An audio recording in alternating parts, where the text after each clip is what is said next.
Okay, welcome back to Gary's Economics. Today we are going to explain how you lose your house.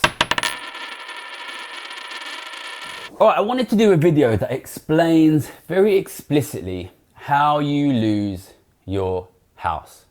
Because we exist in a country and in a world, in fact, of rapidly growing wealth inequality.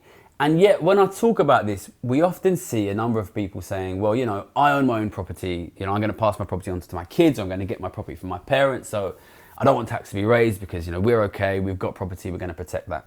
The reality of the situation is that ordinary families are getting poorer. They are losing their wealth. So I want to explain explicitly how that is happening. So I think the first thing to say is a big part of this dynamic is basically about two different mentalities and attitudes towards wealth building that differ across generations. So my parents' generation, my parents are born in the late 50s, early 60s. They were part of a generation which was unusually able to buy property with the money they made from working. Back in those periods of time, the average property was only sort of 2-3 times income in many places. Interest rates were higher, you could save up money, build some interest, buy property relatively easily. So these people lived in a world where if you were willing to sort of work hard and save up, you could buy property. The world has changed a lot since then, and younger people nowadays live in a world where it's increasingly almost impossible to buy property without a big inheritance from your parents.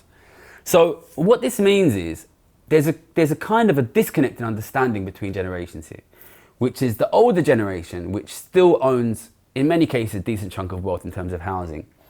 They think that the younger generation will be able to buy their own homes, but that is effectively impossible. So what that means is the older generation is thinking, well, I'm going to use this money to, basically pay for my end of life care, hoping that, and their retirements, hoping that the younger generation will be able to buy properties on the back of their own work, which is impossible.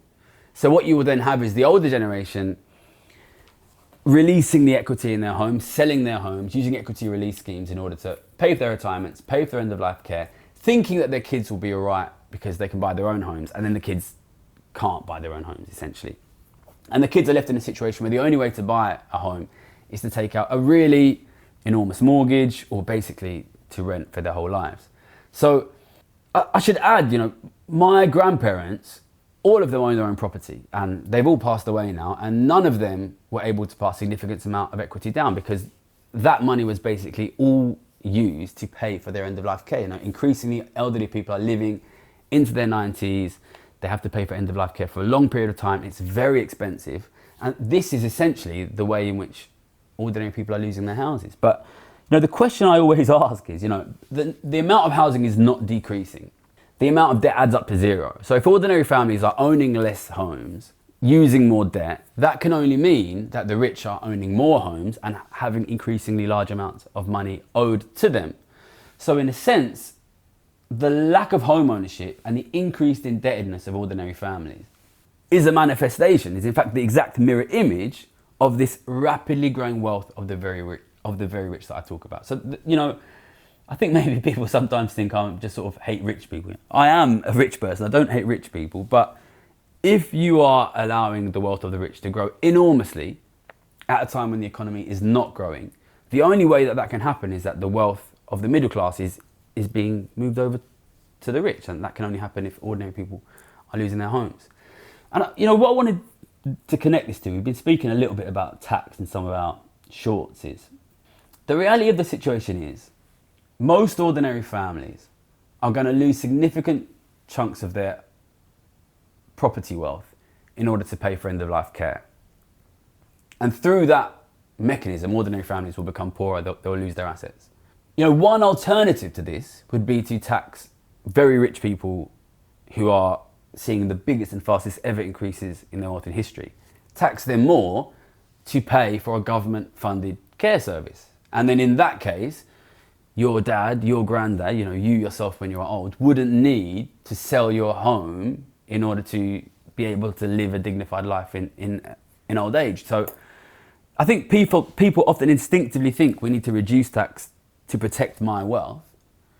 But we do have an alternative, which is tax the people who are increasingly going to own your wealth to pay for the things that you need. I think we need to address the reality of the situation here, which is ordinary families are losing their wealth, rich people are gaining it, and tax can be used as a defense, as an alternative, basically.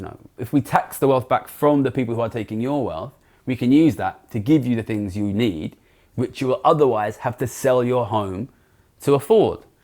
I talk about a lot on this channel. It's very important to understand the flows of wealth, understand which groups are getting richer, which groups are getting poorer. At the moment, it's ordinary families who over the generations are getting poorer, generation after generation, going further into debt, owning fewer houses and having lower standards of living. That wealth is going to the rich.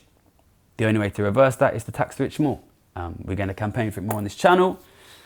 Tell your friends, tell your family, send the video to your mum, and hopefully we can make a change. Thank you.